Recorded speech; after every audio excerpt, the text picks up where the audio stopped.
very big key to monitor and report on the Agenda 2030. Allow me to ask you, how far have we gotten into this conversation, perhaps? I would say we are just beginning. All right. Because the basic principle of the SDGs is leaving no one behind. And women are a very critical part. And if there is no particular address to gender statistics, we will be leaving women and girls behind.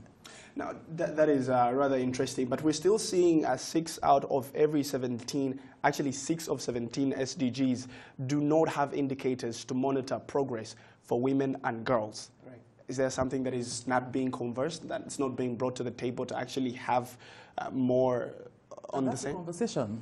That's the conversation. For even the SDGs that have indicators, right, are we able to monitor those indicators? Are we able to report on those indicators?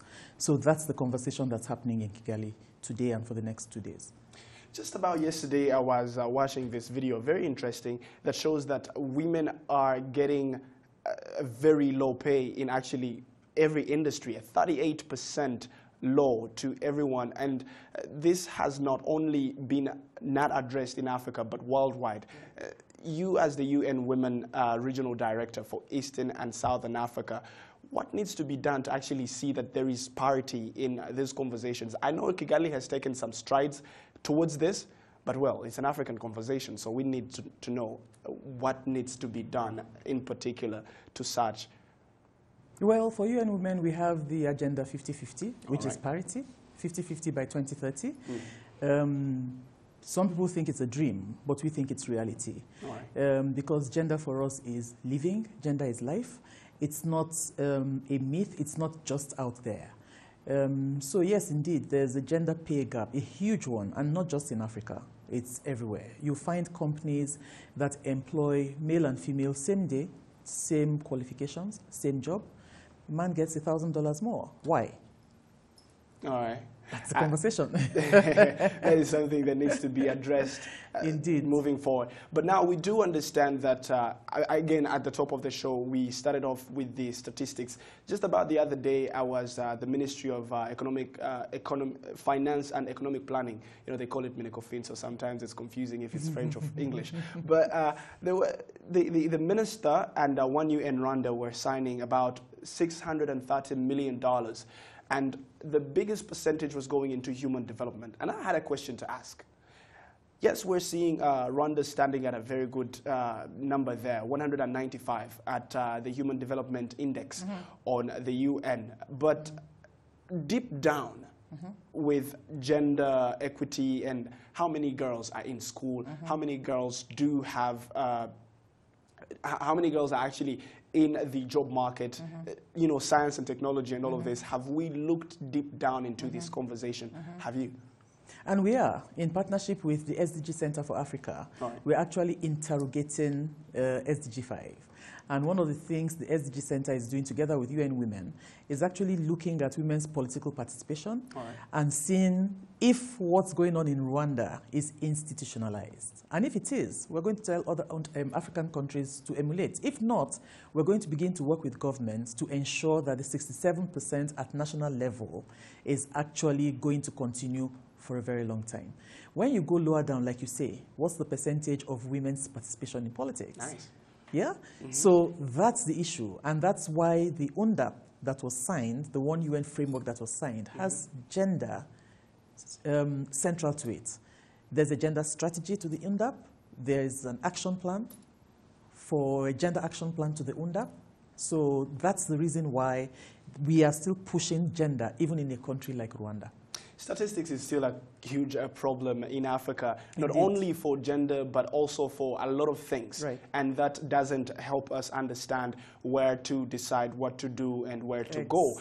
Allow me to give you this question. Have you seen compliance from the national statistics officers, from the civil society officers, from non-governmental organizations? Has this actually been, have you seen compliance? Indeed, indeed. I mean, in the meeting we're having in Kigali today, tomorrow, and the day after, we're having heads of the national statistical bureaus. All right. We have 10 African countries present here, including countries from West Africa.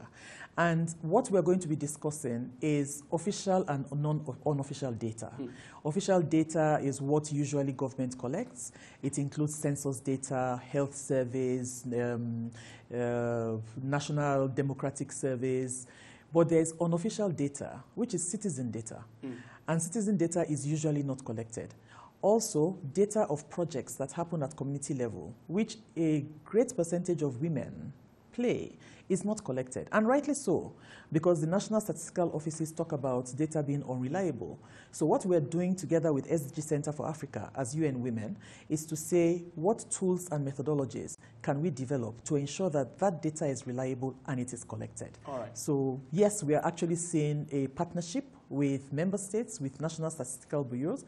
UN Women has a flagship called Make Every Woman and Girl Count. All right. And within that flagship, we are looking at alternative data. We are looking at citizen-generated data to make sure that the reporting and monitoring of the SDGs is comprehensive. How do we know that these numbers are actually real?